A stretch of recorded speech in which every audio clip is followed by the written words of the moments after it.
चलिए आज उस टेक्नोलॉजी को समझते हैं जो मॉडर्न आर्टिफिशियल इंटेलिजेंस की दुनिया में हर जगह है। ये वो तकनीक है जो मशीनों को इंसानी दिमाग की तरह सोचने में मदद करती है। अच्छा, शुरुआत एक सीधे से सवाल से करते हैं। हम सब ने देखा है कि फोन या सोशल मीडिया पर एआई कैसे फोटो में चेहरों को पहचान लेता है, पर यह होता कैसे है? जवाब असल में कुदरत की सबसे शानदार लर्निंग मशीन यानी इंसानी दिमाग को कॉपी करने में छिपा है। तो चलिए सबसे पहले ओरिजिनल मॉडल को ही देखते हैं। एआई बनाने के लिए इंजीनियर्स ने सबसे बेहतरीन सीखने वाली मशीन को देखा, जो है हमारा अपना दिमाग। देखते हैं कि कैसे बायोलॉजी ने इस टेक्नोलॉजी को रास्ता दिखाया। देखिए, हमारे दिमाग में अरबों न्यूरॉन्स हैं। ये छोटे छोटे फैसले लेने वालों की एक फौज की तरह हैं। ये सिग्नल लेते हैं, उन्हें प्रोसेस करते हैं और फिर तय करते हैं कि क्या सिग्नल इतना ज़रूरी है कि उसे आगे भेजा जाए। इसी नेटवर्क वाले आइडिया पर एआई की नींव रखी गई है। तो अगला सवाल ये है कि इंजीनियर्स ने इस कमाल के बायोलॉजिकल नेटवर्क को लिया और इसे एक आर्टिफिशियल ब्रेन सेल यानी कि कोड में कैसे बदला। तो मिलिए आर्टिफिशियल न्यूरॉन से, जिसे परसेप्ट्रॉन भी कहते हैं। ये न्यूरल नेटवर्क की सबसे बुनियादी ईंट है। ये मैथ्स का इस्तेमाल करके एक असली न्यूरॉन के काम करने के तरीके की नकल करता है। इसे ऐसे समझिए, हर हिस्सा एक खास काम करता है। इनपुट वो जानकारी है जो इसे मिलती है। वेट्स ये तय करते हैं कि कौन सी जानकारी सबसे ज्यादा जरूरी है, और बायस आखिरी फैसले को थोड़ा सा एडजस्ट करने में मदद करता है। और एक्टिवेशन फंक्शन, उसे न्यूरॉन का ऑन ऑफ स्विच समझिए।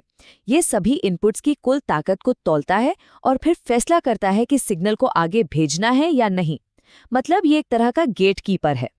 एक अकेला न्यूरॉन एक बढ़िया आइडिया है, पर इसकी अपनी कुछ सीमाएं हैं। चलिए देखते हैं कि ये कहाँ आकर अटक जाता है। देखिए, एक अकेला न्यूरॉन उन समस्याओं को सुलझाने में माहिर है जहां आप डेटा के दो ग्रुप्स को अलग करने के लिए बस एक सीधी लाइन खींच सकते हैं, जैसे नारंगी और हरे डॉट्स को अलग करना। लेकिन तब क्या होता है जब डेटा इतना उलझा हुआ हो कि उसे एक सीधी लाइन से अलग नहीं किया जा सकता? बस यहीं पर एक अकेला न्यूरॉन फेल हो जाता है। और एक न्यूरॉन की यही कमी हमें डीप लर्निंग के सबसे जरूरी आइडिया की तरफ ले जाती है। इसका हल एक बेहतर न्यूरॉन नहीं था। इसका हल था और ज्यादा न्यूरॉन्स, वो भी परतों यानी लेयर्स में। जब हम डीप लर्निंग कहते हैं तो उस डीप का मतलब यही होता है। ये सिस्टम लेयर्स में काम करता है। इनपुट लेयर कच्चा डेटा लेती है, बीच की जो हिडन लेयर्स हैं वो पैटर्न पहचानती हैं, और आउटपुट लेयर उन सभी पैटर्न्स को जोड़कर आखिरी फैसला लेती है। और इस स्लाइड में सबसे दिलचस्प बात यही है, हर एक न्यूरॉन अपनी एक सीधी सी लाइन खींचता है, लेकिन जब बहुत सारे न्यूरॉन्स की लाइनें एक साथ मिलती हैं तो वो एक घेरे या किसी भी मुश्किल शेप जैसी कॉम्प्लेक्स बाउंड्री बना सकती हैं। ठीक है, हमारे पास ये पावरफुल स्ट्रक्चर तो है, लेकिन हम इसे सही जवाब देना सिखाते कैसे हैं? ये असल में सीखता कैसे है? सीखने की पूरी प्रोसेस एक साफ लक्ष्य से शुरू होती है। अपने गलतियों को, जिसे लॉस कहते हैं, कम से कम करना। ये एक लर्निंग लूप के जरिए होता है। पहले नेटवर्क एक अंदाजा लगाता है और देखता है कि वो कितना गलत है। फिर ग्रेडियंट डिसेंट का इस्तेमाल करके वो पता लगाता है कि इस गलती को सुधारने का सबसे अच्छा तरीका क्या है, और आखिर में बैक प्रोपगेशन के जरिए वो अपने वेट्स को थोड़ा सा बदल देता है। यही लूप लाखों बार दोहराया जाता है और हर बार नेटवर्क थोड़ा बेहतर होता जाता है। ठीक है, थ्योरी बहुत हुई। अब देखते हैं कि ये असल दुनिया में कैसा दिखता है। चलिए इस टेक्नोलॉजी का एक जबरदस्त रियल वर्ल्ड एप्लीकेशन देखते हैं। इसका सबसे कामयाब इस्तेमाल कंप्यूटर विजन में होता है, खासकर कन्वॉल्यूशनल न्यूरल नेटवर्क्स या CNNs के साथ। ये खास नेटवर्क एआई को तस्वीरें एनालाइज करने और देखने के लिए ही बनाए गए हैं।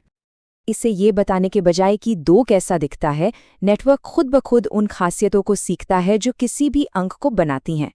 ये छोटी छोटी लाइनों और कर्व से शुरू करता है और धीरे धीरे पूरे अंक की तस्वीर बना लेता है।